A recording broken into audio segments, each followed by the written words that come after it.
let's get more on the ultimate bridge to nowhere.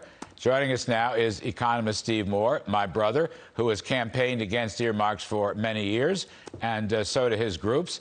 Steve Moore, I think you heard what the leadership said about the earmarks, if you heard me say that. Yeah. You heard Mr. Chip Roy. Which side do you favor? Well, Larry, thanks for your reporting on this. I had not heard that argument that the Republican leadership will be making on this. And look, there's something to those points that if people have to put their name to these projects, although they may very proudly put their names on these projects, you know, the whole idea of bringing home the bacon is to have the ribbon cutting ceremony. Look, I have a big objection to this being a secret vote. If they're going to have people put their names on the projects, why not know? Let's not have a hidden vote in the Republican caucus. I'm calling on Kevin McCarthy to have a new vote, but I want that vote where everybody has to tell the American people and their constituents how they voted on this. I think it goes down practically 200-0 in that kind of situation. And boy, so that's a tough point, Stephen. That's a tough point. I mean, it was a very close vote, 102 to 84 or something like that. So you're saying let the sun shine in, have an open vote in the conference, and then let's see what happens so folks know who voted for it and who didn't.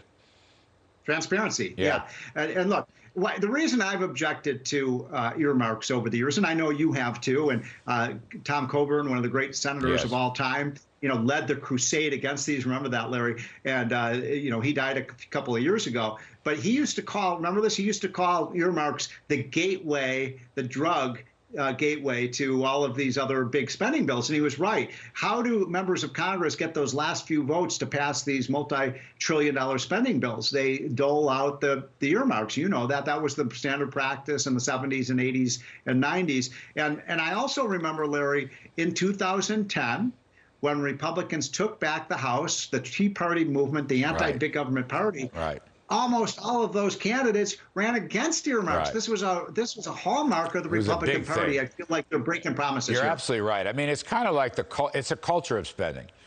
The earmarks specifically, if you put your name on it, I understand that argument. It's an interesting point. But there is a culture here. It's like, you know, there's a symbolism here that people don't like. Steve, let me ask you one more thing before we lose you. Speaking of last-minute votes, I still am reeling from this idea in the stimulus bill, so-called stimulus bill, that states are not permitted to cut taxes. States and municipalities are not permitted to cut taxes, but they are permitted to raise taxes, all right? And in fact, my home place, New York City, New York State, their legislature is looking at a 15% plus income tax rate. 15%, which is really the made in Florida bill, because that's where folks are going to flee. But what do you think about this? We really haven't talked. You can't cut taxes, but you can raise taxes. Now, does that tilt the playing field towards tax hikes?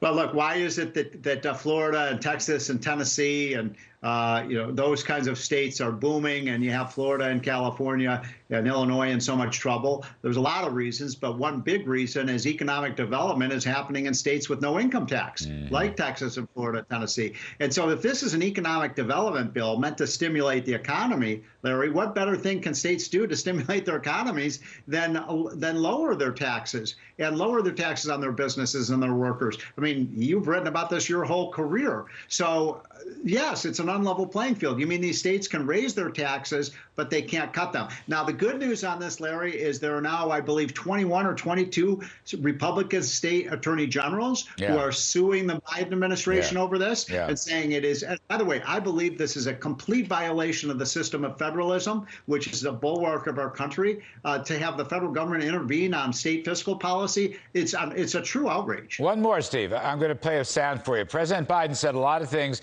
in an interview over on ABC this morning. It's hard to keep track of all the stuff, but one thing jumped out at me because the misinformation is particularly egregious, Steve Moore. Take a listen. The child care tax credit is not really a tax cut. It's spending through the tax code, all right?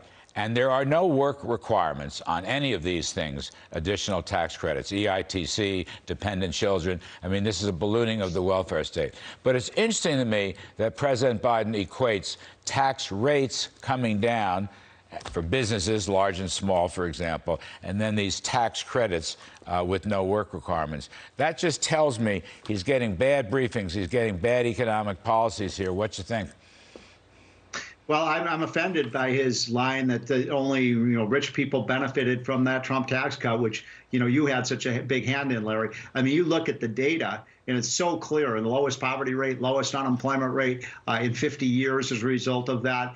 You've reported on this. Wall Street Journal said it again yesterday that the wages for the lowest income people went up, I believe, at a faster pace than even wages for people at the higher end of the income scale. One other quick one for you, Larry. You may have seen this new IRS data that shows that actually in 2018, the first year we have full data on, guess what happened to the tax payments by the rich, Larry?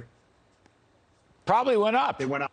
Right. They went up. Right. Exactly. So, it's the old Laffer curve. If you cut the rates, the rich actually pay more. It worked under Reagan and it worked under Trump. Laffer was on last night. I said, Art, the best way to get them to pay more taxes at the high end is lower their marginal tax rate. Okay, but that's all gone. Listen, Stephen, I testified this morning in front of this House, I don't know, whatever it's called, coronavirus. Yeah, I know it was a waste of time, but I did it anyway. I was a good guy. And a Nobel Prize-winning economist who was on the panel testifying said that this stuff is wrong. Growth rates don't matter. The fact that the bottom 20% had the highest growth rate in income and wages and wealth, followed by the next 20%, they all had 3 and 4 and 5 times the growth rate of the top 1 or 5%. And he said, no, growth rates don't matter. The fact that the rich have more is what really counts. Now, that is just the dumbest thing I ever heard. Nobel Prize. Growth rates don't matter. They're advancing, and no one wants to acknowledge that happened under Trump. They will not. I don't know. I've given up. Nobel Prize winner, by the way. My only response to that, Larry, is that, you and I believe that a rising tide really does lift all boats. That's what we want. I mean, they want every boat to shrink, and I just think that's a very improper and anti-competitive kind of attitude. Let's make everybody rich, as Laffer would say, not everybody poor. Right. I'm still scratching my head. Growth rates don't matter. What am I supposed to do with that? I mean, this is a Nobel Prize winner. All right, enough. Steve Moore, you're great.